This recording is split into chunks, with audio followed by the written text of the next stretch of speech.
Welcome to the Draft Deeper podcast. This is your host, Nathan Grubel. Joining me, as always, is my producer, Kevin Black. I've been so professional on these podcasts for the last 2 months, including when I had one of our guests on recording every single Monday, Mr. Tyler Rucker. But I want to have some fun tonight. I proposed a wacky idea to the two gentlemen I'm going to have on this podcast tonight, where I'm in a mock draft mood. I have not done a full first round mock draft on the Draft Deeper podcast yet. However, I've participated in 2 mock drafts for no ceilings. So I have to figure, why not whip out a mock draft on my own podcast and not just do it by myself, not just run through 30 picks in the usual dry, monotone voice that I can have on occasion when I'm doing a solo podcast for about an hour, hour and a half. Why don't I get some guys on who enjoy doing this wacky stuff and, as one of the guests would say, firing from the hip as much as I do? So without further ado, I have backcourt violation Tyler Rucker joining me, as well as someone who I haven't had on the podcast since its inception. Everyone knows him on Twitter as Hawks Drafter. It's Simon Rath. Boys, how are you guys doing? Tyler, I'll start with you. I'm ready to roll. This is going to get pretty weird, pretty wild, and I'm all here for it. But I'm doing good. Just one of those days where I was welcoming this process, and I'm very excited to get after it with Simon. It's about time he got on this pod. Yes, Simon, I think we've mentioned your name every single episode that Tyler and I did together. So it's only fitting that you're on a podcast with the both of us. How you doing, buddy? I am awesome, fantastic, and just stoked to be doing a mock with you guys. So if anybody doesn't follow Simon on Twitter at Hawks Drafter, please go do so, because he is one of the best scouts that we have on social media. And when I say the word scout, it's funny because Tyler and I and everybody else at No Ceilings, we're doing the scouting thing. We're being talent evaluators. We're essentially having conversations about a lot of guys who are projected right now as top 30 picks, top 60 picks, even going as far deep with some sleepers all the way out to like a top 75. But I think Simon is one of those people who embraces the concept of scouting more so than a lot of other people. And what I mean by that is, all of a sudden, he'll just tweet out a guy who I've never even heard of in my life. But you go on, you pop on some film, you look at the stats, and you're like, okay, this guy might actually be a prospect. And sometimes it's not just, okay, he might be a prospect. Other times it's with a player like Jay Nivey, for example, who is definitely going to be picked in this mock draft, who is in the top 5 discussions for the majority of people in the 2022 NBA draft. So Simon is literally out here in the weeds doing what scouting is at its best. It's finding talent that isn't always discussed about or has been noticed. He is literally prospecting and making sure everyone gets noticed. Everybody has a platform. And that's really what I love about Simon's work, what he does on social media. So he is the perfect person to have on this podcast, along with Tyler and myself, because we all have different viewpoints. We all have different opinions. We're all going to have different big boards at the end of the day. I know for a fact Simon's big board is different than mine because he has Jay Nivey number 1. But those are the kinds of takes that need to exist in a public space. This is why I do this podcast. When I set out to start the Draft Deeper platform as a whole, I wanted to make sure that everybody heard or at least got a look into the types of conversations and the type of information that was shared behind the scenes in scouting war rooms. And that's exactly what it is. It's people are going to have different opinions, different viewpoints, and we get together and we talk it out and we come to a conclusion. And that's probably a lot of what we're going to be doing on this podcast tonight. So without further ado, we're going to be doing a first round mock draft. So picks 1 through 30. We're going to alternate between each other in terms of who's making the picks. So the order, it will essentially be done in 3. So Simon's going to lead us off with the first pick, and then he's going to be doing the 1st, 4th, 7th, etc. Rucker's going to be second, since he is another guest on this pod, and then I'm going to be the quote-unquote last guy making picks in our rotation. So we did a little Tankathon sim, or I should say, I did a little Tankathon sim to bomb everybody's expectations and throw some wackiness in the mix because every single time you boot up one of those Tankathons, some team that you wouldn't even expect to have the number one pick generally jumps up and grabs it. And that's exactly what we've done in previous no ceilings mock drafts, and that's exactly what we're doing today. So, speaking of a wild and wacky team, grabbing the number one pick, a team that we have no idea what they would do in this scenario, but we're going to try our best to put these thinking caps on of all these different NBA teams, and we're going to go through, we're going to make some picks. So, Simon, you have the first overall pick. The Sacramento Kings have won the first overall pick. So, who are you taking with the top pick? Are you taking Jaden Ivey? All right. So, can I curse on this podcast, right? I can curse, right? You can say whatever the fuck you want. All right. So, fuck this entire roster. Trade Fox, trade Mitchell, trade everybody. Like, this whole team, they're just always bad. I don't know what the hell's going on with them. But that's not going to happen. So they have guards and they have one center and they have nothing else. So I don't think they're going to trade Fox. I don't think they're going to trade Halliburton smartly. Healed should have been gone in 2019. Mitchell should be on a different team. So I'm going to give them a wing. And I'm not going to give them Ivy because I'm going to try to trade up for him. I'm going to give them Jabari, the Smith, 6'10" forward out of Auburn. So I think that's the pick that the majority of talent evaluators would make at this point. The 6'10" Auburn forward who really, he keeps impressing me every single time that I see him. And in their most recent game this weekend, you watch some of the jab step jumpers that he's making on a regular basis, and he really gives me those Kevin Garnett type of vibes offensively. Obviously, they're not the same player. They don't play with the same intensity. I'm probably not going to see Jabari Smith yelling into a stanchion at any point, but it just in terms of what they're capable of on the offensive end, the type of responsibilities that are generally associated with their games. You never saw Kevin Garnett being pressured to put it on the deck and create all of these different shots and opportunities for everybody else off the dribble. You trusted him to catch, turn, face, and either knock down a jumper or get to the basket. I think that Smith's definitely going to improve at getting to the basket, being more efficient, finishing at the rim once he continues to add more to his body and he gets more comfortable doing some of those things off the dribble. But for now, he's arguably the best face-up shot maker in the game. So I do love the pick for the Sacramento Kings. They just need to get something right. And they haven't gotten a ton right of late. They have some good players on the roster, but not all those players are probably going to be there next year, especially if they engage in some sort of like Ben Simmons trade. You have guys like Harrison Barnes, Tyrese Halliburton, De'Aaron Fox, as Simon said, but they need a franchise cornerstone who probably has the lowest probability of being a bust number one overall pick. So I would agree with Jabari Smith. Tyler, any thoughts before you make your pick? No, I think that's going to be the debate. It's going to matter of what teams at number one. I mean, I think the Jabari fit for a lot of teams, if they end up getting the first pick, is going to make all the sense because, Nathan, you and me have talked about it. He might be the easiest fit transition for a number of these teams. So, no, I like that pick from Simon. That's a good one. So, Tyler, you have pick number 2, and I know that you groaned as soon as you saw it in our group chat because it's the Indiana Pacers. I would have also groaned. I'm happy that I don't have to make a second overall pick for Indiana. But with that being said, good luck, buddy. You're on the clock. Who are you taking?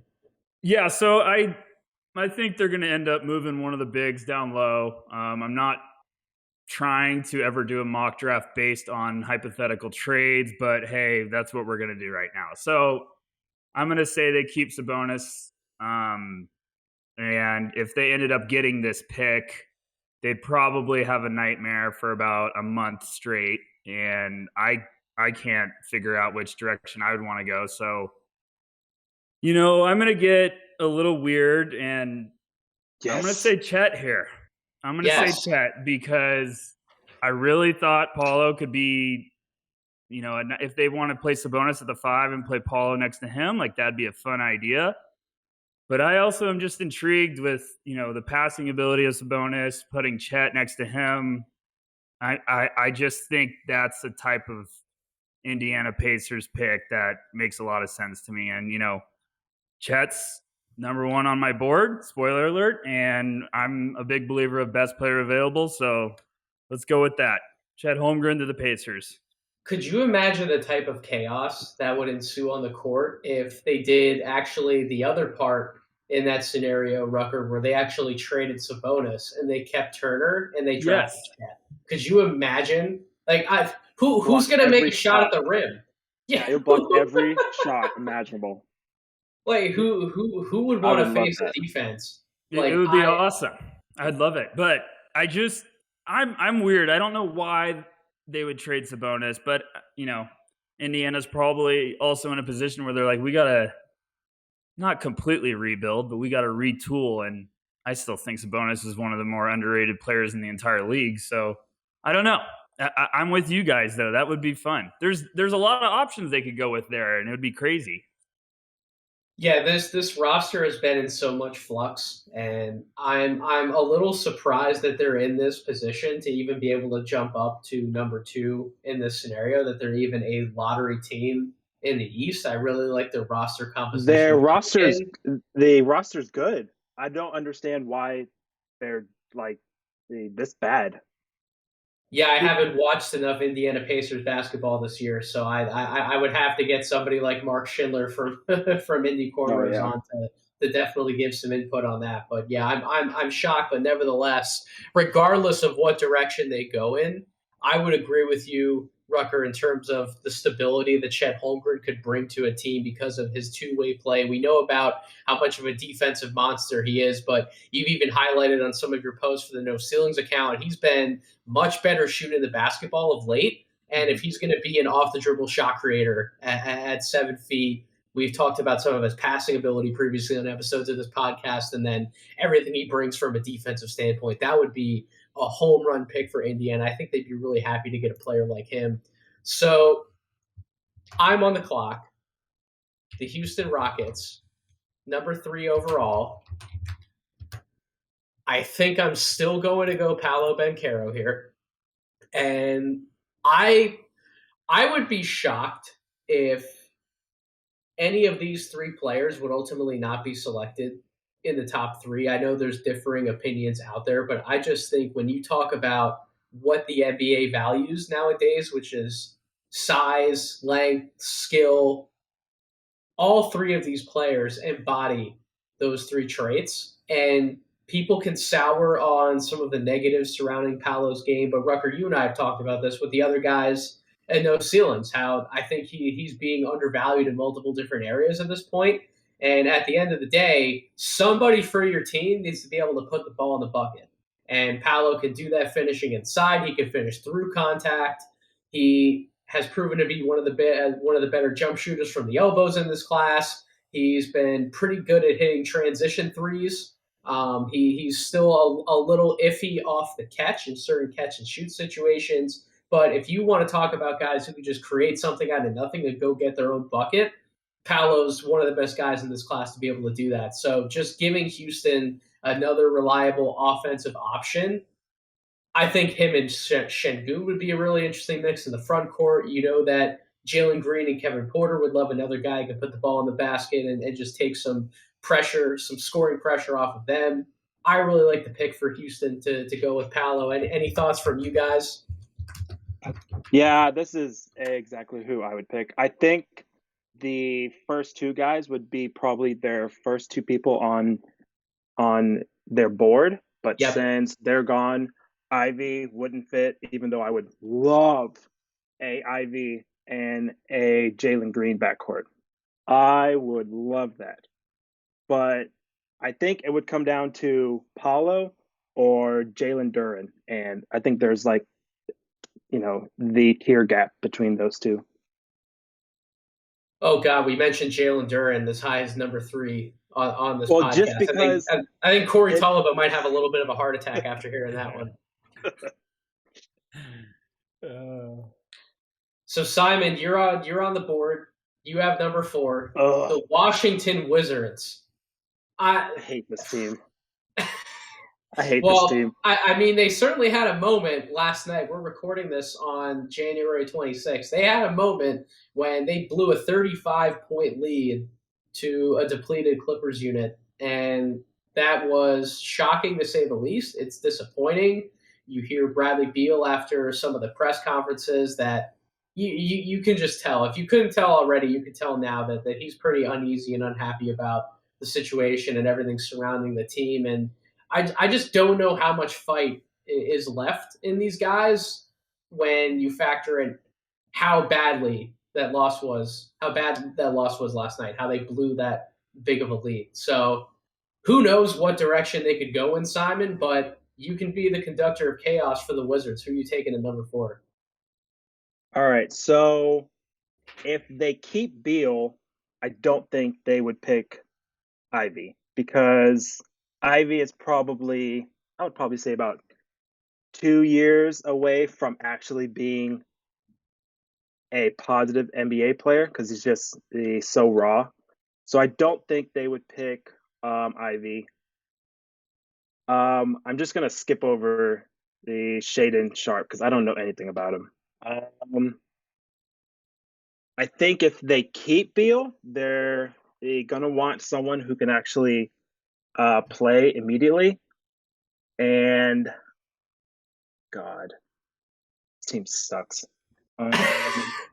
This is exactly what I figured would be coming from Rucker. Like when we're like about another 10 picks into this mock draft. Oh, it's coming. I promise you, it is coming. Oh man. So I want to be a maniac, but I'm not gonna do it. I guess I'll go with Jalen Duren. Jalen Duren at number 4. Just to give them the big man, because I don't think Beal's going to be traded. Dinwiddie's there, Denny's there, Kispert's there, Kuzma's there. So, I mean, technically, they only need a center to start. And yeah, I guess I'm just going to be the psychopath and pick Jalen to go 4th overall. So there is an argument to be made out there that Duren could be the answer to best player available in some scouting circles. Like for a reason that I can't fully figure out. Like I would not have Duren ranked this high on a big board, but apparently he is still a consensus like top 4, top 5, top 6 name, and that's pretty much been truthful to everything that Corey's written about on our Substack when he does his draft market rankings. Like Duren is always in or around this spot. ESPN values him very highly. So even though the Wizards have other bigs on the roster like Gafford and Bryant, like there is a world in which they could talk themselves into Duren being the best player available. So it's not an unreasonable pick, Simon. I probably wouldn't make it. I don't know if I would want to draft Duren. So for me, it took a little pressure off of me. You were the one who ended up taking him. So I do think they trade this pick, personally, if they do have one that high. So I don't even think they're going to be even picking this high. But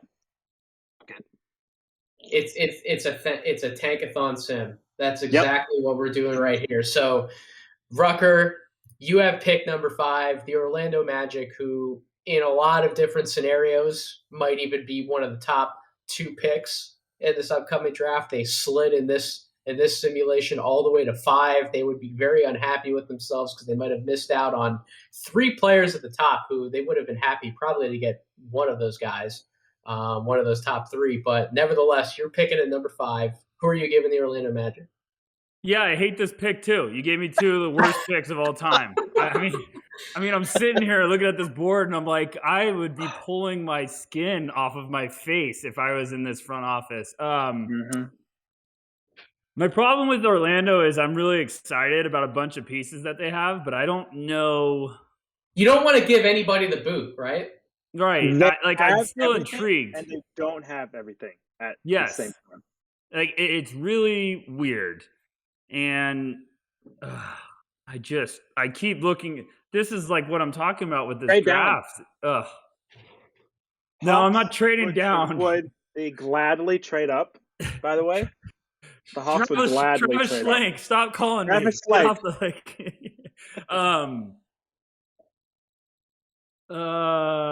Simon's gonna hate me, but this is just what I'm gonna do. No, I'm gonna go a different way. I'm gonna take Johnny Davis here.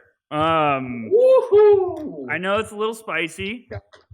I have Jaden Ivey higher on my board. Shout out Simon, but I just think, if Ivy with like Cole Anthony and Suggs, Dude, swag in that backcourt would be for sure, but unreal. I don't know if Johnny needs the ball as much as Jaden. Like, I would be drafting Jaden to give him as many touches and let him run wild. I agree. And if you're adding him to Orlando you're hoping that's becoming Jalen Suggs, if not the second half of this year, next year especially, I just think Johnny would be more of a good off-ball fit for them. He can do a little bit of dirty stuff inside.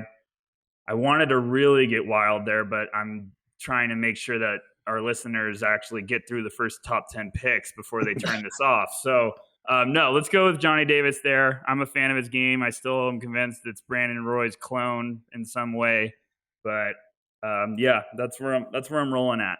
My only potential disagreement with that pick would be Johnny Davis does have to get better shooting the ball from the outside. Yes. Because they do have Cole Anthony at the point guard spot, but you have to factor in, even if they want to get wild and play like a 3-guard smaller lineup, Suggs isn't a plus 3-point shooter right now. And technically at this moment, Johnny Davis isn't either. So You probably want him continuing to improve that outside shot, but the leadership on that team at that point, the swag they would have, listen, man, you could 100% talk me into Johnny Davis. And I don't think Orlando's married to any one player in particular on that roster. I don't even think they're married to Cole Anthony, which could be crazy to say, despite him being one of my favorite prospects that I've evaluated over the last few years and how good he's been this year. I don't think they're 100% married to him. There's still a chance that Jalen Suggs is their longtime point guard, and if he is their point guard of the future, they would still need a bona fide 2-guard to play next to him. And there's potentially no better tough shot maker in this class after you get past like that Paolo Banchero, Jabari Smith top 3 than Johnny Davis. So I would agree with you. I think that was a good pick on your part, Rucker. I have the next pick. I have the Detroit Pistons. Don't do it. 6. Yeah, I'm going to do it, Simon. I'm taking Jaden Ivey. And a big reason why I'm taking Jaden Ivey, shout out to friend of the podcast, friend of No Ceilings, Chad Ford, who has been reporting for a few weeks now that the Pistons are eager to pair Cade Cunningham with another dynamic playmaker in the backcourt like Jaden Ivey. You mean Killian Hayes isn't doing it? Oh God! I'm sorry, Pistons fans. I'm sorry. Shout out Kevin O'Connor. I'm sorry. I was just gonna say shout out KOC, man. The Killian Hayes train keeps moving along. I don't want to go too deep into Killian Hayes territory, but I just feel bad. He got overhyped. I still believe a little bit. He did. Sort of. I mean, you take a look at what Jaden Ivey and Cade Cunningham could do together, splitting pick and roll reps.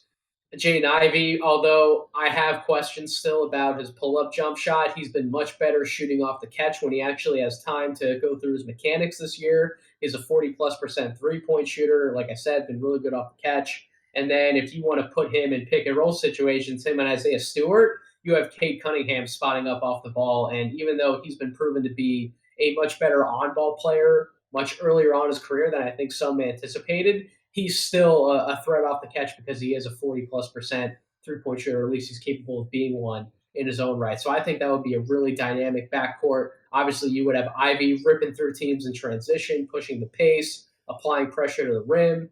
He would be, I think, a great fit in the backcourt with somebody like Cade, and that would be two options that they could definitely continue to build around for the future. So I'm going to take Jaden Ivey at number 6.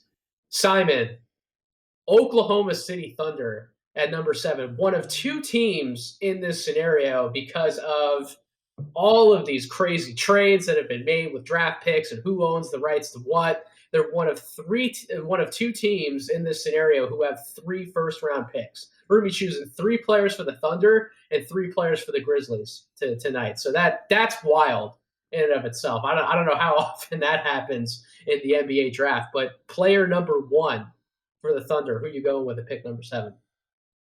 So since they have 2 top 12 picks, I think they can take a swing here or at the pick 12. But it's down to the 2 players. Either Shaedon Sharpe or AJ Griffin. I'm gonna go with AJ because I've actually seen him play. So yeah, they have a backcourt of SGA, and they have Josh Giddey, and that's about it. Lou Dort's there, but I think they could go for a 6'6" defensive forward who can also knock down shots. So I'm gonna go with AJ here. Yeah, the Thunder are one of those teams that I think they just need a little bit of everything offensively. Yeah. They need guys who can hit open spot up shots and also apply pressure on the rim. AJ Griffin has shown some passing flashes. He's obviously a really good athlete in transition. And then defensively, when you talk about his 6'6", almost 225-pound build, he can really guard people one-on-one when he's engaged in on his game. I obviously have questions about his off-ball defense, but I say this every year at this point, like, these young guys, they're not going to be good on off-ball defenders in the NBA right when they get there. You have those questions about virtually every prospect in the field. So when we just talk about what Griffin could bring to the Thunder immediately, I know some people are going to have some reservations about picking someone like him this high, given his previous injury history, how he wasn't able to get on the court for Duke right away in the starting lineup. They kind of had to work him in at different points this year already, but I think when we're talking about just pure talent available in this draft, he has a case to be one of those top 5 players. So I don't dislike the pick. I actually like the pick a lot, Simon. And I think I'm on the AJ Griffin over Shaedon Sharpe train as well. I know some people on Twitter have been sharing over the last day or two, like, who would you rather pick, AJ Griffin or Shaedon Sharpe? I think just given the familiarity and what I know about AJ's game, even though there is that injury factor, I'm still more confident that when you look at some of the flashes on film from AJ, he just has moments where he looks like a bona fide star, man, and he could turn into somebody special in the league. So, Tyler, another pick that I'm glad I don't have, the San Antonio Spurs at number 8. I don't know what direction you're going to go. This was a spot where we actually had Jalen Duren going in a no ceilings mock. There's another player on the board who might be that boring type of personality who might fit in San Antonio, who I know you like a lot. I don't know where you're going to go, but the floor is yours. Pick number 8, San Antonio. Yeah, I don't know what you're talking about. This is the easiest pick I've ever made in my life. Keegan Murray, the most San Antonio Spurs player of all time. Basically the same personality as Tim Duncan.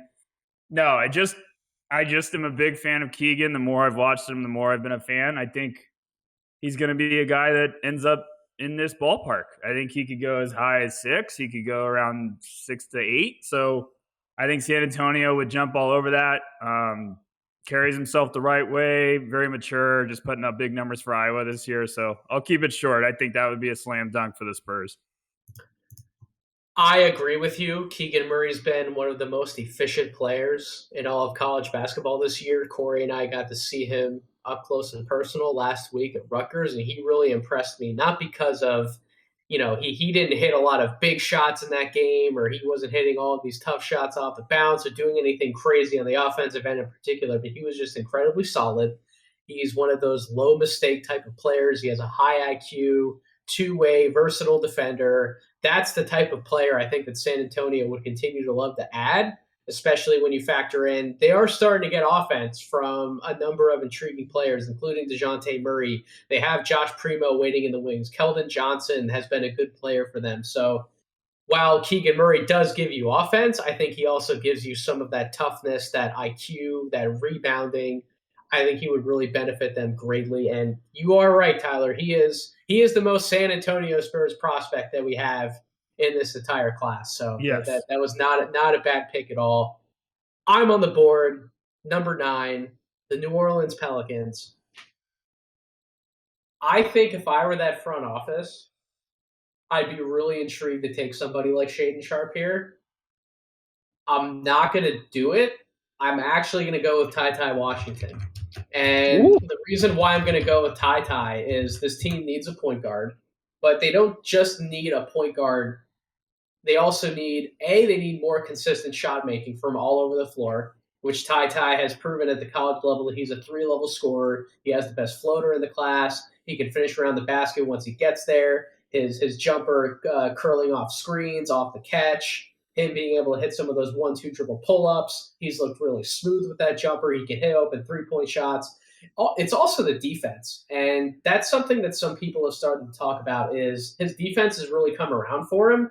He certainly can hold his own one-on-one against other guards, but even in some situations where he's been like switched onto a big, for example, he's held his own in the post. Like he's competitive, he's strong, he's 6'3" with a 6'9" wingspan, so he has that length to be able to play passing lanes, force turnovers, and his competitive nature yet calmness at the same time. I love that combination, and he's just that steady type of guard I think they need more of in New Orleans. Like when I looked at their roster preseason, I knew that they were going to be a tire fire defensively because nobody in that backcourt could guard anybody. So now you bring in somebody who can, on top of all the pluses that we've been talking about with him for weeks. His shot making, his continued steadiness in playing out of pick and roll. He is getting better as a passer. So I really like that pick for New Orleans. I think that could benefit them greatly, and it would certainly take pressure off of Zion whenever he comes back to play for that team, as well as Brandon Ingram. Takes a little bit off their shoulders to have to create everything for everyone else. You can give more of those responsibilities to Ty. And who wouldn't want to watch a Ty Zion pick and roll combination? That would be damn filthy. So that's my pick. Simon, you're up at number 10. Portland Trailblazers, another team that's become a little bit of a tire fire lately, although they have Anthony Simons, who has been playing his ass off, and shouts out to him. I'm really glad that they've given him time to develop, and now you see what he can do on a big stage. He's been playing out of his mind. Mr. Little's been playing really well, so they have two good young players in place if they do want to blow some things up. But where would you see them going regardless with this 10th pick? So I would trade Dame. I would trade CJ. I would trade Powell. And then I would give Simons a backcourt partner of Shaden Sharp. Okay. This pick actually makes a lot of sense. Defense. Yep. So we just went full blow up the entire city of Portland with that. Oh, yes, blow the entire thing up. Okay. I mean, there just seems to be something wrong with that team, and I can't quite put my finger on it. The only explanation that seems to be right in front of my face is that Dame just hasn't been that good this year because he's been hurt. He's been in and out of the lineup. Now he is out of the lineup for a little bit, but I don't think that's the full explanation to everything.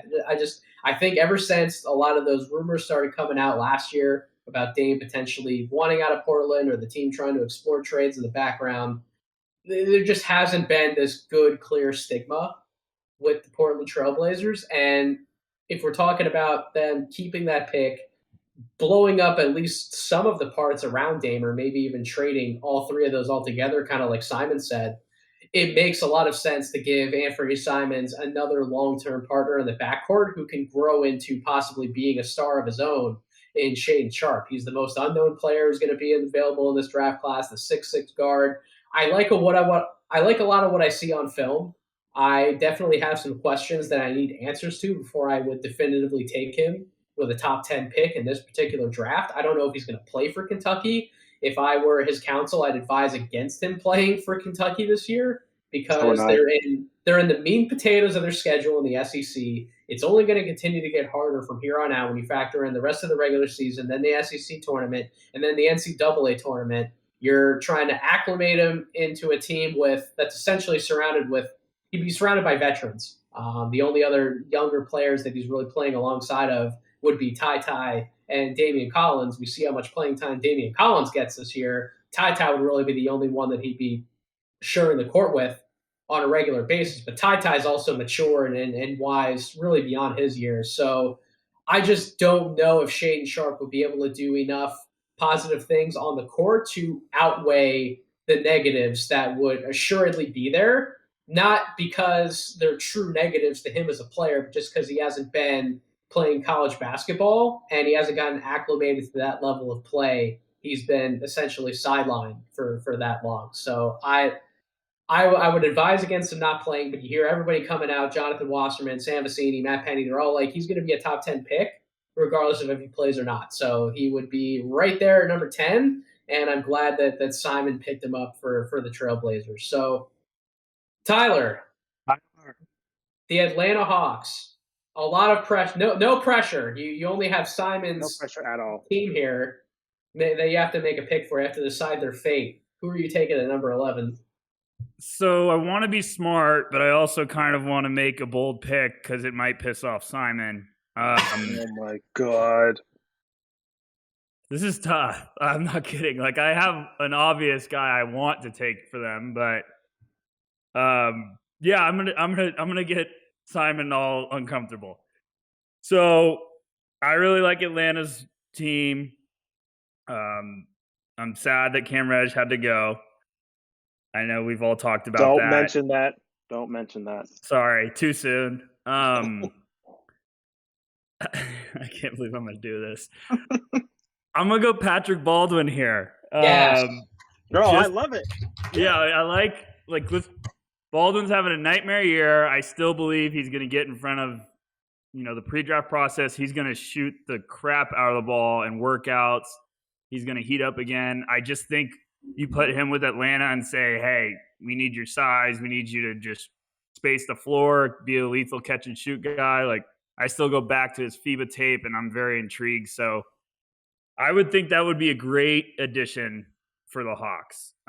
Make his role simple early on. He'll have a lot more enjoyable experience playing with all that talent, and I think that'd be a good fit. I love it. Put him into the Gallo role. And yes. I would love it. I love it. We'll get a more lethal Gallo in there. Yes. It's going to be healthy. Yeah, those small ball lineups with Collins at the 5 and Patrick Baldwin at the 4, they would just shoot the shit out of the basketball at all times. So that would be – I mean, the Hawks are already an offensive nightmare for a lot of teams. See my Philadelphia 76ers last year in the playoffs. And now you just give them another talented shot maker who is definitely better than what he's shown on tape this year. There's a lot of people who are going to argue with us to death, Rucker, about the Patrick Baldwin case. I planted my flag on that island over a month ago. I'm not getting off it. I don't care how many numbers you want to throw in my face. I will come back and show you some synergy percentiles where he actually rates out better than expected.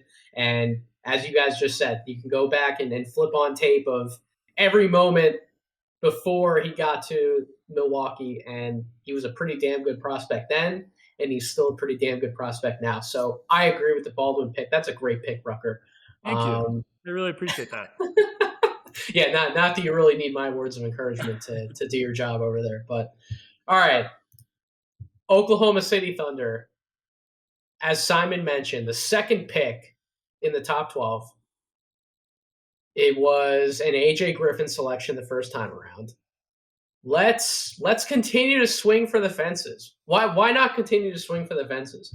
Let's give them Kendall Brown as well. Let's get weird. So Kendall Brown's been somebody who's been slipping in mock drafts and on big boards over the last month because he's not putting up a lot of eye-popping numbers at Baylor. And my argument for that would be within the offense, how many shots is he actually expected to have? on that Baylor team. Like they're another backcourt heavy team who they have 2 to 3 guards who are going to chuck up anywhere from 10 to 12 shots per game. Matthew Meyer's going to come in there. He's going to get his 8 to 10 shots per game because he just doesn't give a crap. So you're talking about between like 3 to 4 players. That's like anywhere from 30 to 40 shot attempts. And he's not this big who's going to live on the boards exclusively like Jonathan Chama-Chachua or Flo Thamba, where they're going to get shot opportunities because of the amount of offensive rebounds that they're able to pile up. So it's like, how many shots are actually going to be left for Kendall Brown? It's no wonder to me why he only has like games, or a lot of games actually, where he only has like 5 or 6 field goal attempts the entire game. But he's one of the best athletes in this class. He's 6'8", he's long. He runs the floor really well in transition. He's a playmaker in transition as well as in the half court. We've seen a few flashes where when he's gotten opportunities to hit some pull-up jumpers, he's been able to do so. I'm buying the shot more long-term than I think some people are. And I'm also buying that he's going to be much better defensively, particularly off the ball long-term as well. He does get caught with his pants around his ankles at times on the court. But as I just said, like 5 minutes ago, that happens to every young player we could talk about at some point or another in this draft class. So I'm going to buy the long-term improvement from Kendall Brown. He'd be another fun transition run and gun type player for SGA and SGA Gideon the Thunder to play with. So that's who I'm going to go with at number 12. Simon. Go ahead. I think the Kendall is basically a 6'8" Isaac Okoro. That's basically how I see him used. That would certainly be intriguing if a lot more of the defense pans out. I'll tell you that, and I think Oklahoma City would be quite thrilled to get a player with that type of upside if that bears itself out. So Simon, you're on the board. Pick number 13, the New York Knickerbockers. Stand up, New York. Who are you picking? All right, so who to build around with Cam Reddish?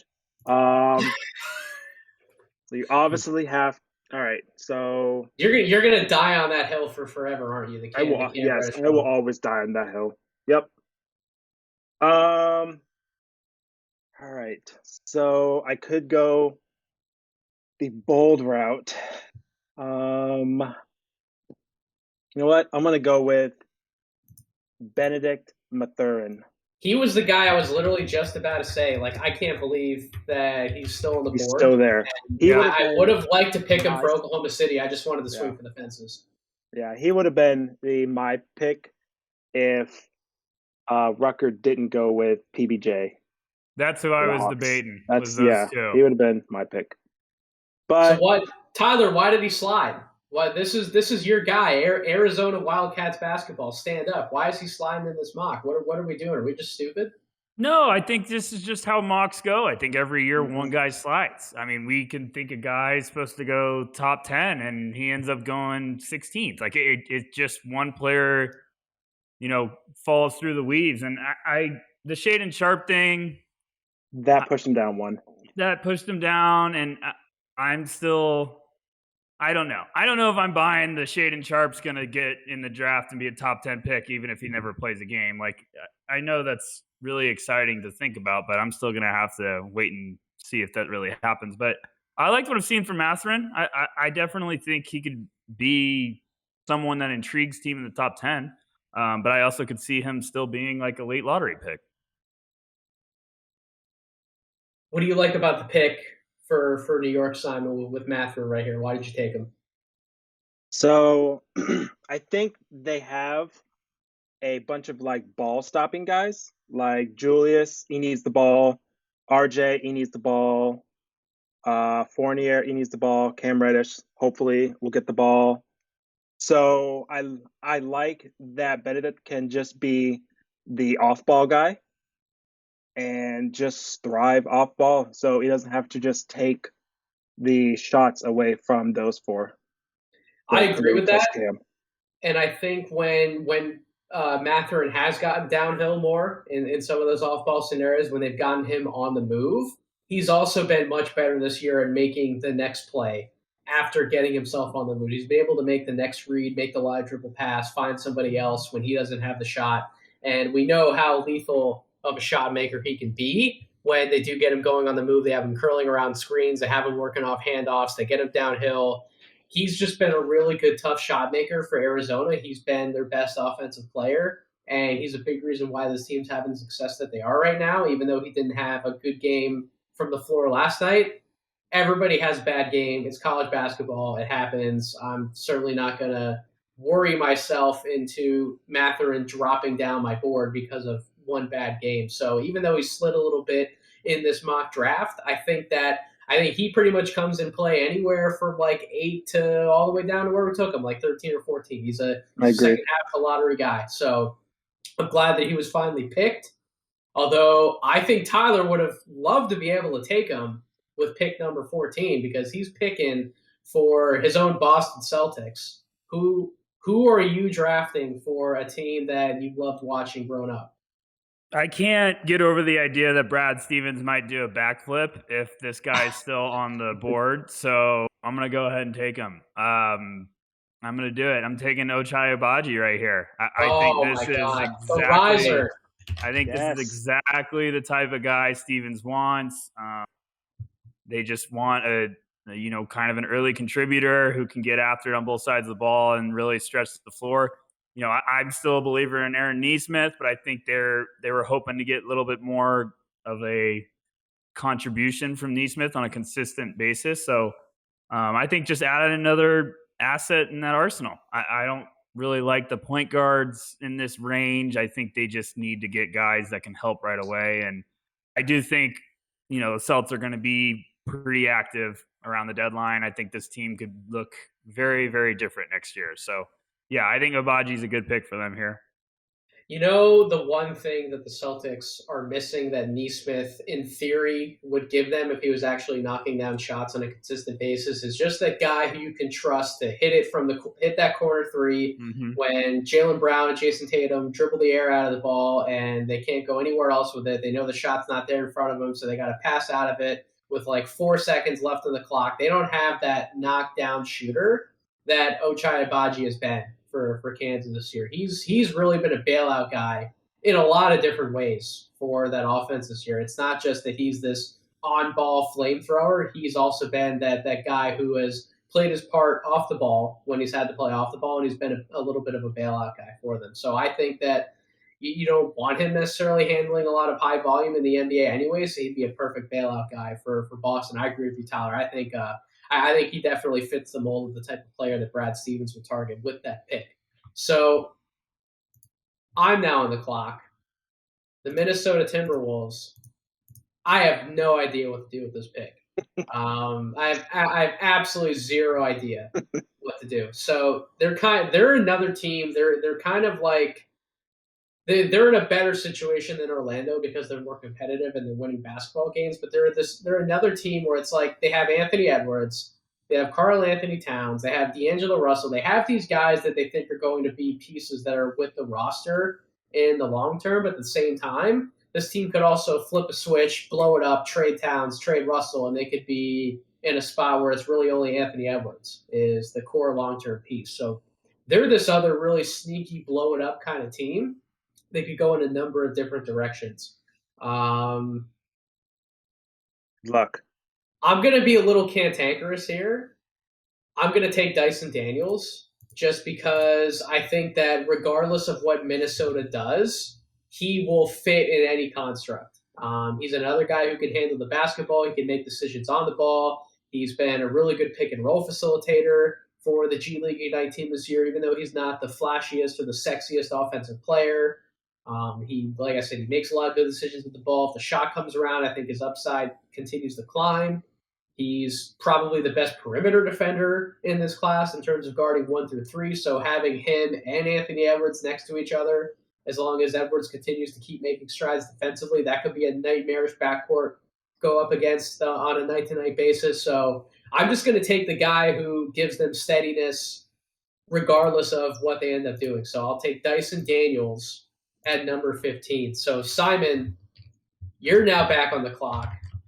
The Memphis Grizzlies pick 1 out of 3 for the Memphis Grizzlies. Of course, in real life, they could obviously look to move 1 or 2 of these picks, but We're going to make all of them because that's just what we're going to do in this mock draft. I'm not whipping out the trade guide and the trade machine for this particular mock draft. So who are you taking at number 16? So I'm going with my 5th ranked guy on my board who is still here. Here it is. I'm going with Jaden Hardy and have him form the cockiest backcourt in the entire NBA with Ja Morant. Very proud of you, Simon. And Bane. God. I thought about taking him at number 15. I didn't pull the trigger on it because I just don't know how him and Anthony Edwards would mesh. Yeah, I don't think that would have fit. They're too similar of players, but if you put him in a situation like Memphis where he doesn't have to be doing every single thing on the ball, you can actually experiment with him much better off the ball because you have Ja Morant, Desmond Bane there. I think that could actually be a really intriguing pick for them. So that's a really interesting selection, Simon, for 3 guys who maybe I'm not as high as I once was on Jaden Hardy, but I'm also not of the belief that he should be falling outside the top 20. I think at the end of the day, he just has too much natural talent to work with. And for all the negatives that we want to point out about him that he's shown in the G League Ignite, he's also shown some positives, some passing flashes at time that I think he's definitely gotten much better, and particularly in terms of progressing through his pick and roll reads. I think he's absolutely had moments on film where he's been better at that. And his shot making, we've seen him multiple games for Ignite where he has taken over for that team down the stretch. So even though the numbers, the percentages wouldn't say so, he still had some really interesting moments as a shot maker on film for that team. So I'm really excited to see him this weekend in person. All of the G League Ignite guys, I can't wait to scout them. So that was a really good pick at number 16. Rucker, Raptors, pick 17. We've seen where they've gone in recent years with their draft philosophy. Are you sticking to that trend of just taking the tallest and longest forward on the board? Are you going to go in a different direction? Where are you going at 17? This is getting ugly, boys. You know, we got it. We got the Rucker because he doesn't know where he's going. We got it. No, I do. I'm gonna get crazy.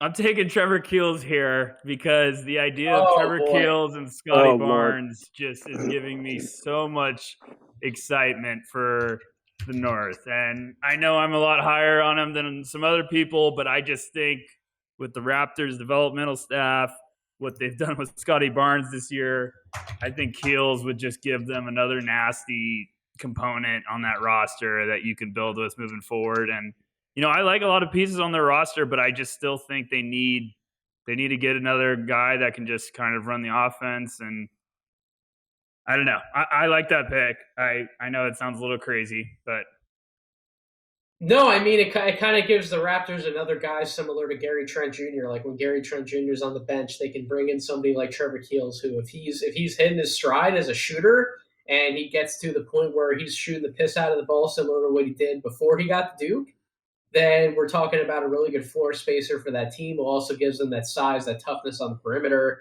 that defensive ability, that glue guy who's been a much more intriguing passer. Like that was the one thing when he got to Duke. I didn't know a ton about Trevor Keels, but I really didn't know how intriguing of an on-ball passer, a live dribble passer, I should say, that he could really be for that Duke team. He'll have games where I'm looking at the box score, he'll have like 6, 7, 8 assists, and I'll go, okay, like that's something I didn't know that you could do at this level. So I think that Toronto is always looking for guys who are willing to defend, who can share the basketball, and who can hit open shots. So I think that, yeah, if Trevor Keels definitely hits his stride, he could be a really good pick for somebody like Toronto. So I don't begrudge the pick at all, Rucker. I think you actually did a good job with that one. Number 18. The Denver Nuggets. I'm back on the clock. I already wrote my pick in the spreadsheet that we have here because I'm excited to get this guy. He's somebody who I know Rucker's a fan of him. I've definitely come around on him a lot more over the last few weeks. Especially, I know Corey was at the G League Ignite game this past weekend. I watched that game, and when I saw Marjan Beauchamp hitting some of the pull-up jumpers that he did in the mid-range, I was like, oh my God, like it's all clicking for this dude. The biggest reason why I wasn't quite as high on him, or at least as high as I've been over the last few weeks, was because I just didn't know how he fully fit into the offense in the half court. Well, if you're telling me he's going to be able to hit open 3-point shots and step into some of those 1-2 dribble pull ups and knock them down with ease, we already know how good of a cutter he is, how timely of a cutter he is, getting downhill, getting in the basket, setting that up for his teammates. We already know how lethal of a transition athlete he is. He's arguably the best transition wing, in my opinion, in this draft class. And then you talk about his versatility defensively, but also his activeness. He's always attentive. He loves to double pressure ball handlers, force turnovers to help him get back out on the break. I love what he could be for this Denver Nuggets team, who I think they just need more players like him. They aren't necessarily built to play as fast as we might expect the Denver Nuggets team to play on their home court with the altitude. I think Beauchamp would give them a little more of that, and I think he'd be a great fit for that Nuggets team. So I'm excited to get him at pick number 18. Simon, you're back on the clock. Dallas Mavericks at number 19. You have to draft the next cornerstone who's going to play alongside Luka. So who are you picking at pick number 19? So this roster is about to get very expensive. They have Porzingis at 30, Hardaway at 21 for the next 3 years. Luka is about to be on a max. Brunson's about to get 20 mil. So I'm going to give them someone who I think has the highest upside left in the draft, arguably, and who could also fit next to Luka. So I'm going to give them Blake Wesley from Notre Dame. Wow. Damn it, Simon. I was going to take him like 2 picks later if he was still. Yeah, I knew Rucker wasn't going to take him. He's 98th on my board. No, I'm kidding.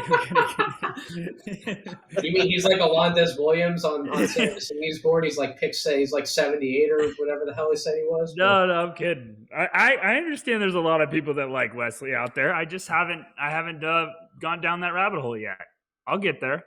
So is he the rabbit hole guy of the week where you pop on his film at the end of this week and all of a sudden you're going to pop into our group chat and be like, guys, I'm all in on Blake Wesley. Is he the guy this week? It's either I see it or I'm just like, nope. I'm just like, no.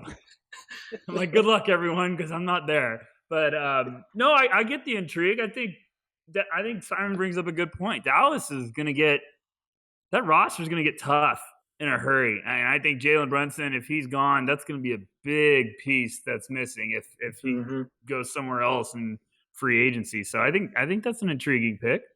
It's a great pick for the fact that obviously he's on a rookie contract, so he's a cheap option for them to get better in the margins. And I understand he's probably not going to blow anybody away during his rookie year, but we're talking about marginal improvement. He's a guy who could bring that in the backcourt, and he's also somebody who we've seen him at Notre Dame take and make a lot of tough shots. He's somebody who can create his own shot, and Luka does not have any of that around him, especially when Jalen Brunson isn't on the floor, and if he's gone from the team altogether. They need somebody else in that backcourt to alleviate some of the pressure off Luka and make sure that he doesn't have to dribble, create every single trip down the floor. They need somebody in the backcourt who does a little more than just hit open spot up shots. So I think the Blake Wesley pick would be a slam dunk pick for them. I think in a real life scenario, I have this sneaky feeling that Wesley's going to be in like that 15 to 17 range. I think he's going to go a little higher than this,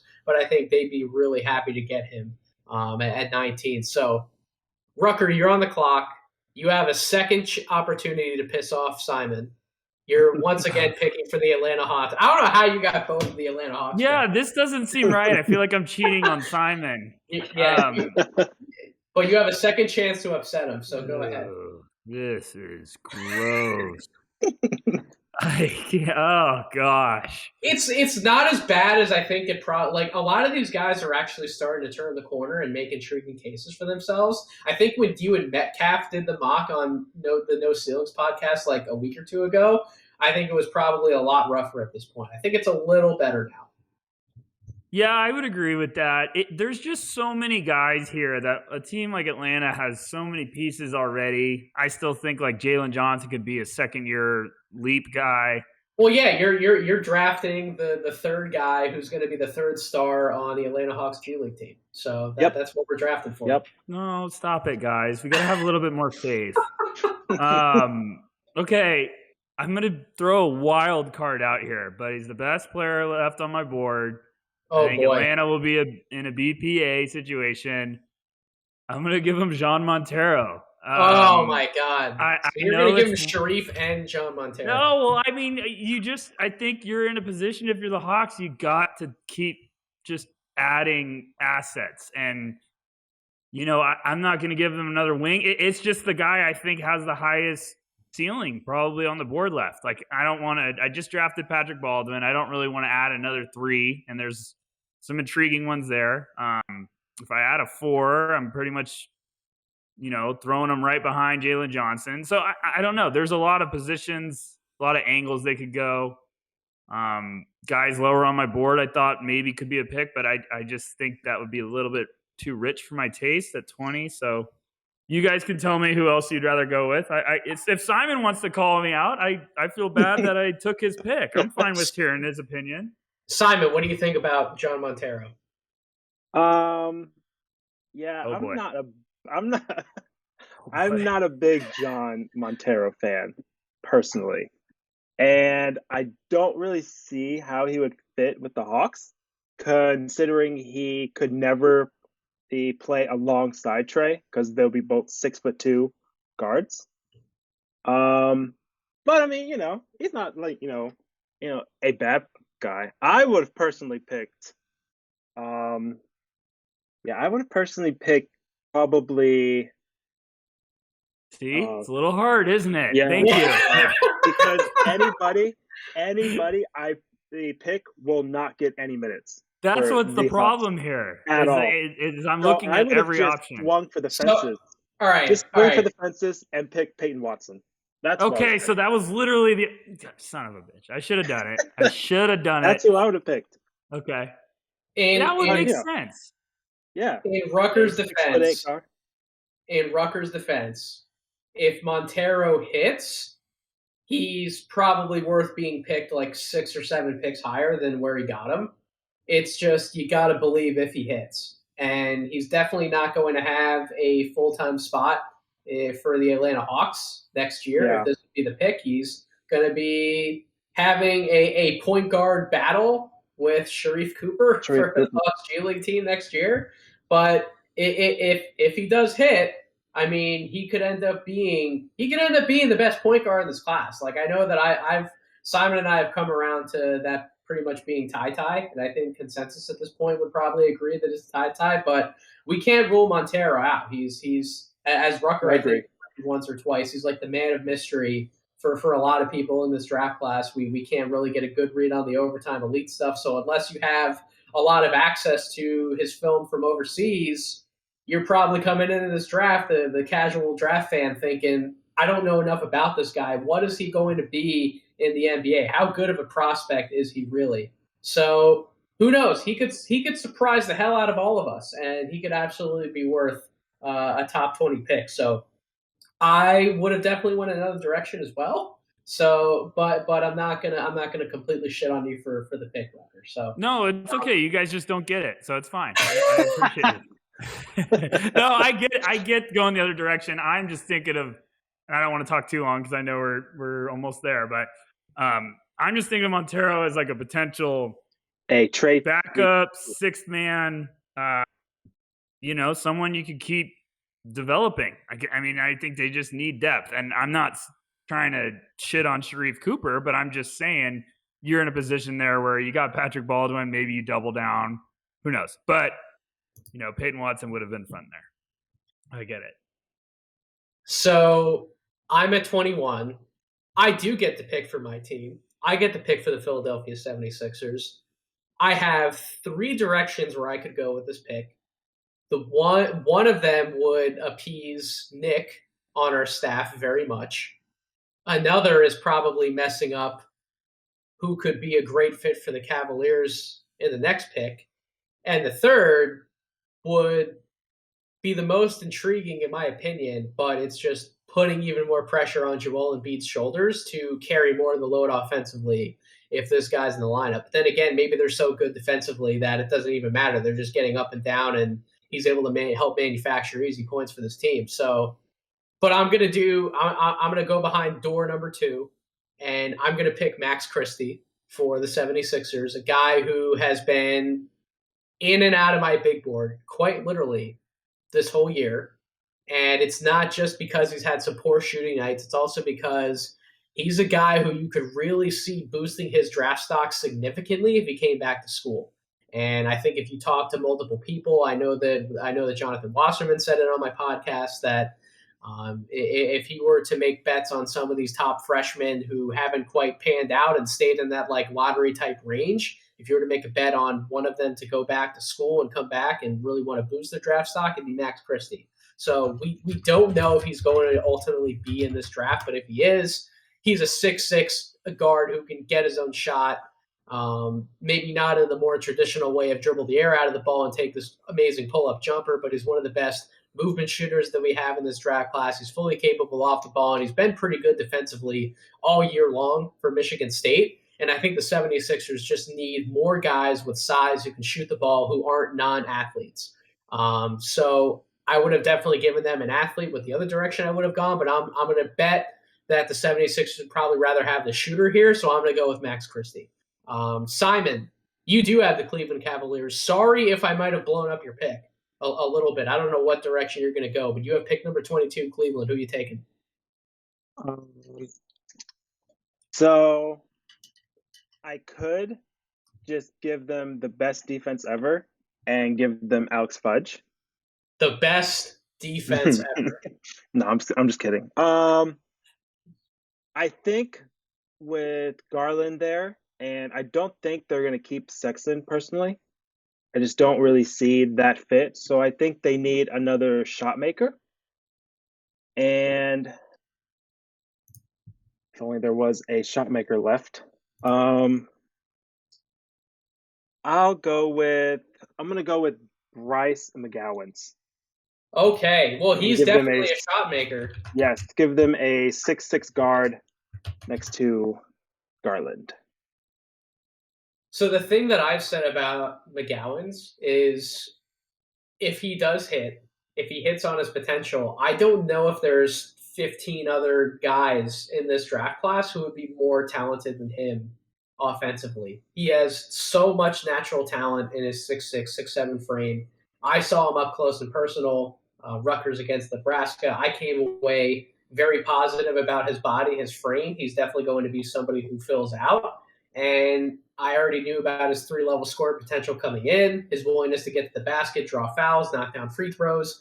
He has an NBA type of scoring repertoire that as long as that outside shot continues to pan out and he becomes more attentive on the defensive end, and he definitely shows signs of improvement there, he could be a really, really, really intriguing long-term pick for somebody. And I know a lot of mocks would probably peg him as more of like a late first round pick, not necessarily a mid first round pick. But I think there is a chance he climbs on draft night because he gets in pre-draft workouts. He blows somebody away, and somebody's like, we're going to take a bet on this guy. He's probably closer to the top 20 than he is top 30. So I actually really like that pick, Simon, and that would give them more length on the perimeter. How big do you want to make the Cavs, man? Like, that team is already monstrous enough. Like, how big do we want to keep making the Cleveland Cavaliers? But speaking of teams with monstrous size and length at multiple positions, Rucker, you're on the clock. Milwaukee Bucks at 23. Who are you taking? Yeah, I'm going to get bigger. I'm going to take Mark Williams here. I like Mark Williams. I like that fit a lot. Let's give them another rim protector that doesn't need to do much on the offensive side of the ball. He can just, catch lobs and be the scariest person ever next to Giannis. So yeah, let's go to war. That's pretty easy. Moving on. I like it. Pick number 24. I'm on the clock. I don't really have much to say about Mark Williams, to be honest. I'm not the biggest Mark Williams fan. I know a lot of our cohorts and no ceilings, yourself included, Rucker. You guys are coming around on the Mark Williams bandwagon. I'm not fully there yet.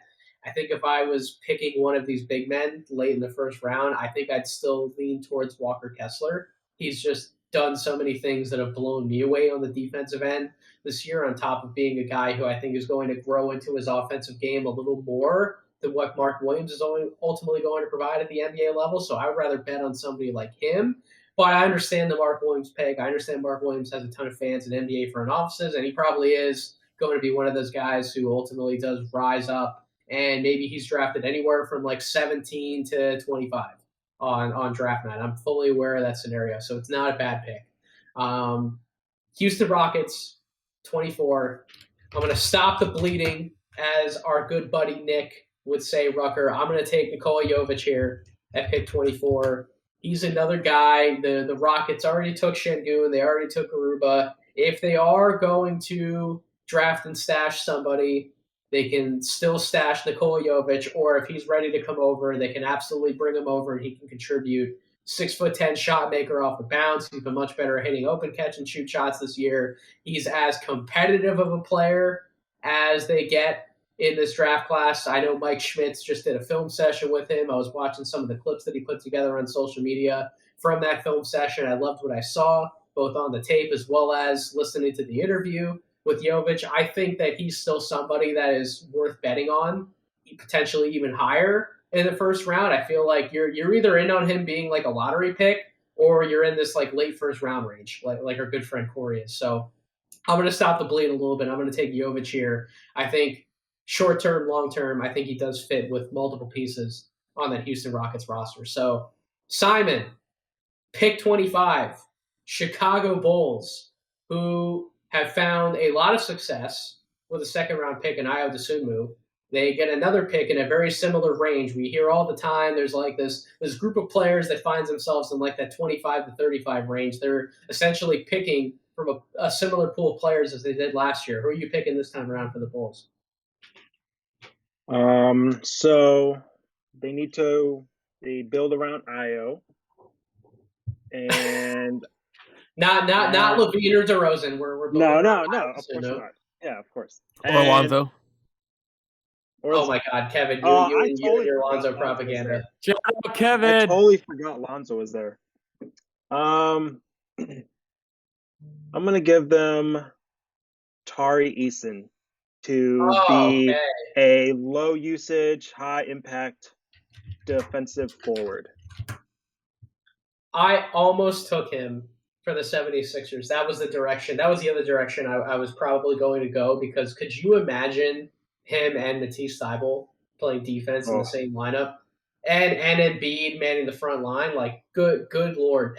Good luck trying to score on that team in that particular lineup. But I've come around on Tari Eason in multiple respects. I would have him comfortably inside my top 20 at this point in the draft. I wasn't there like 3 or 4 weeks ago, but after digging into some more of the film, looking at some more of the numbers, coming up with a good comparison in my mind of a James Johnson type of player, and then talking with Chuck on this podcast. Shout out to Chucking Darts. I've come around on him, and I think the Bulls would be very happy to get a defensive talent like him. Just another guy who can wreak havoc defending in the perimeter, maybe playing like a small ball 4, small ball 5, depending on the lineup, and just being a defensive playmaker out there who can finish in transition. This Bulls team, when they're at their best, they're running and gunning up and down the court, and Tari would absolutely help them do that at a higher level. So I do like that pick.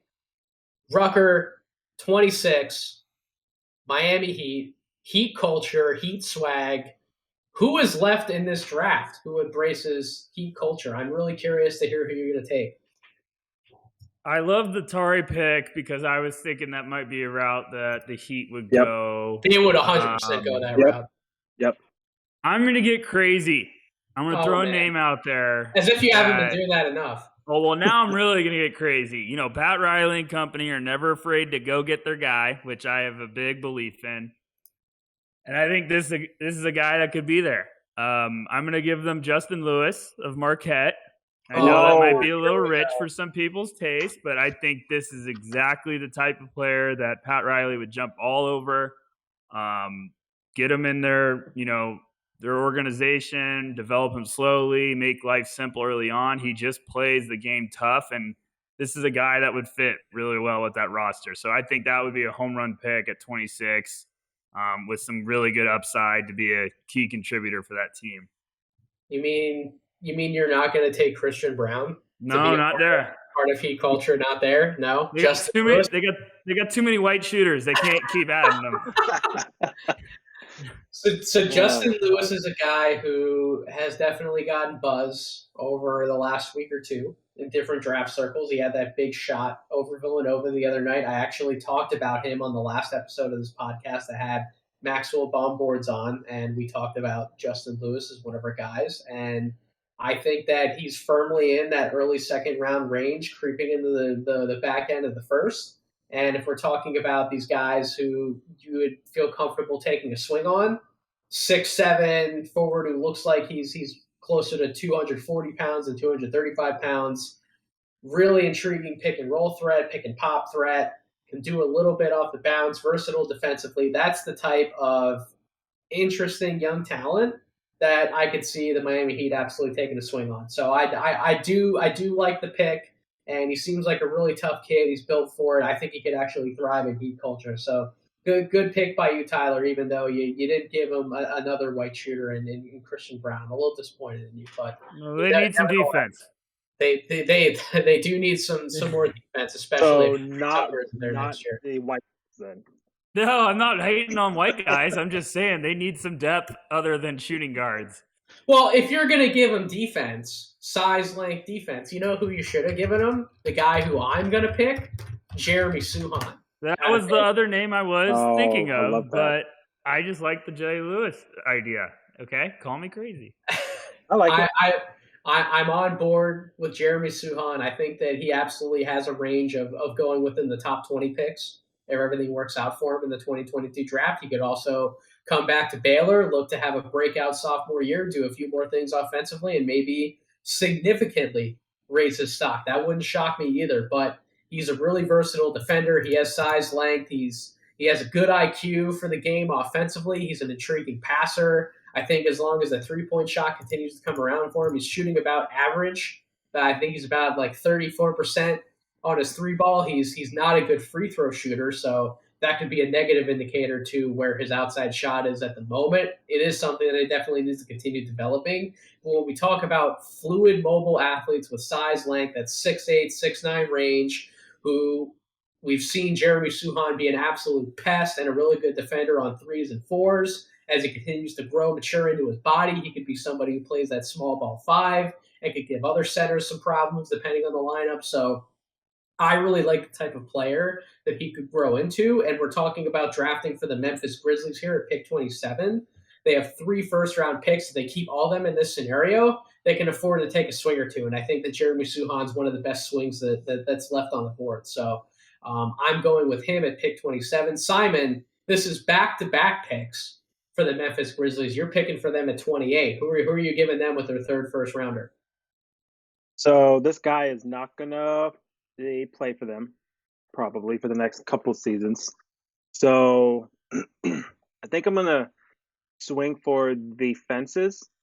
And, God, I either want to take Ousmane Dieng and just stash him overseas. That would be a swing. Given his play, I'm going to go with Peyton Watson.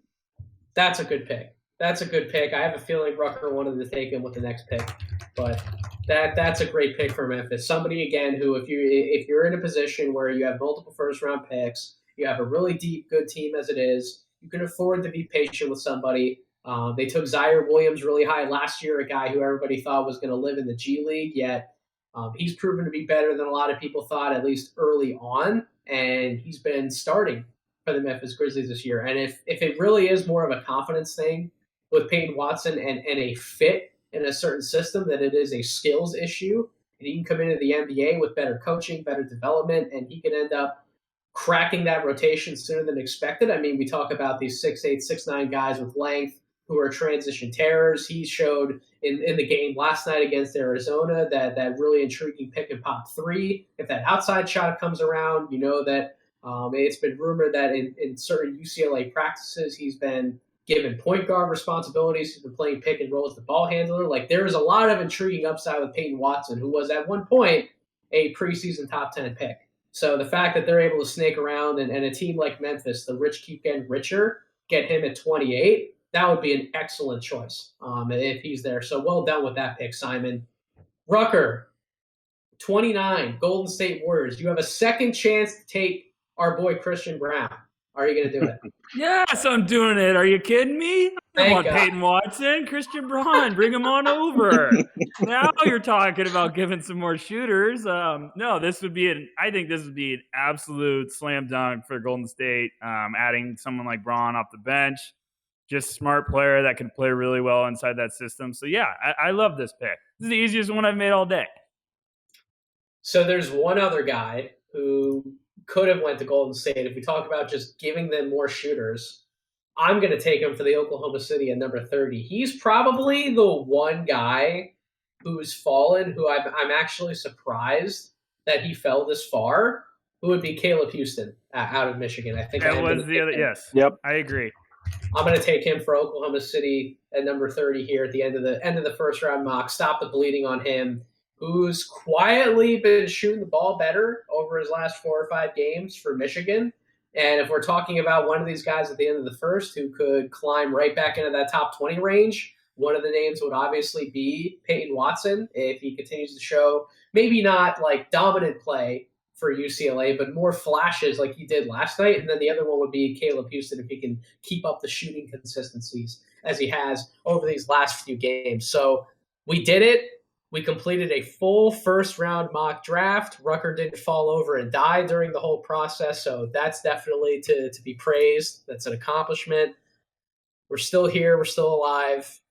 But as we go through this first round, we have all the names in front of us that I've typed in on our public Google sheet here. Simon, if there's one guy who you're surprised wasn't picked in that top 30, who would that name be?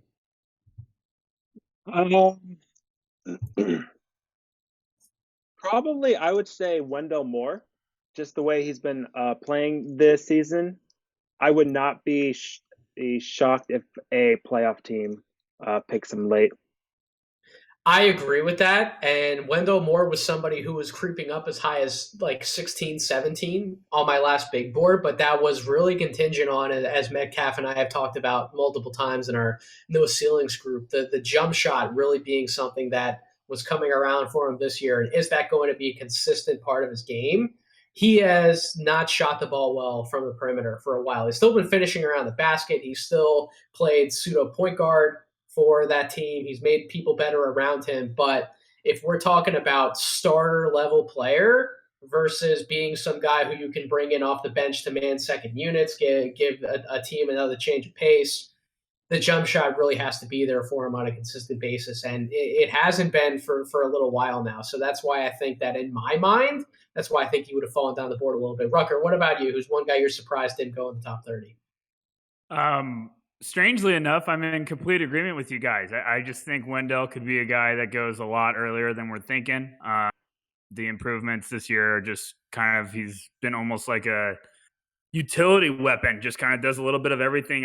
I'm like Simon. I think he could be someone that a playoff team jumps all over. But, you know, that's also the range that there's going to be guys that fall to the second. There's just, all it takes is one team to kind of go be aggressive and reach for a guy we might have 35th, and all of a sudden the whole board just gets kind of mixed up. So, yeah, I agree. I think Wendell would be the guy that I was a little surprised none of us took the leap. But there's always going to be one guy.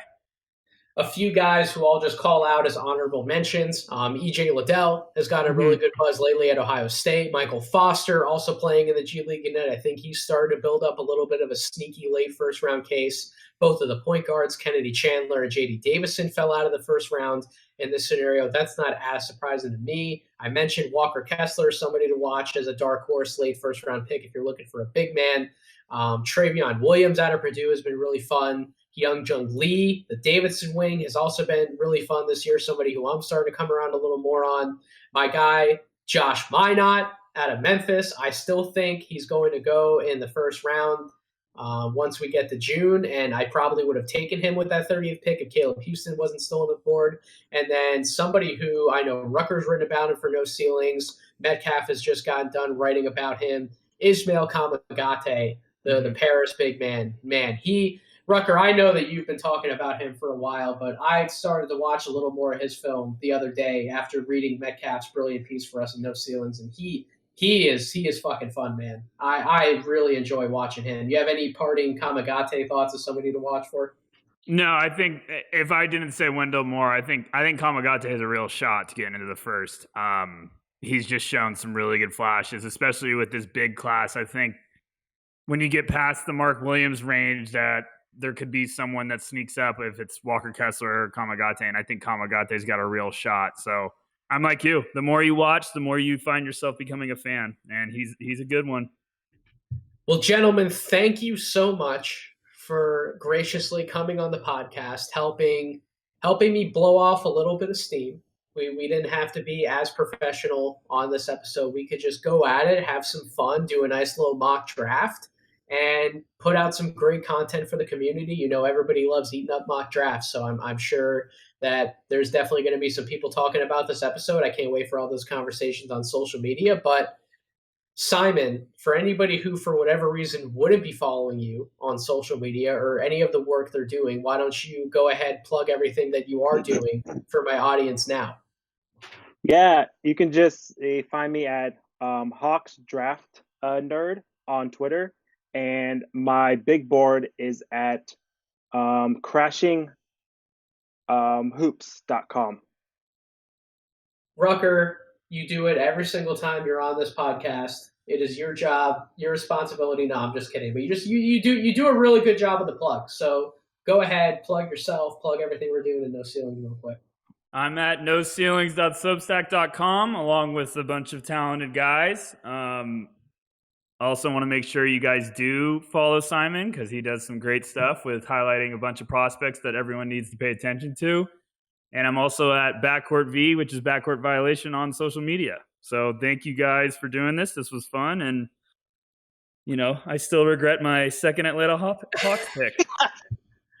So do I, Tyler. That's gonna be the biggest thorn in your side, Rucker. That you did it, you pissed off Simon with the second Hawks pick, and now you regret it. You want to have some fun, you wanted to troll everybody, now you regret it. So that's something you're gonna have to live with for the rest of your life, heaven forbid. But this was a lot of fun, like I said, and thank you all out there for listening to this episode of the podcast. If you aren't subscribed, make sure you are wherever you get your podcasts, on Apple Podcasts, Spotify, YouTube. Make sure you're following me on social media at Draft Deeper. Make sure you're following No Ceilings on social media at No Ceilings NBA.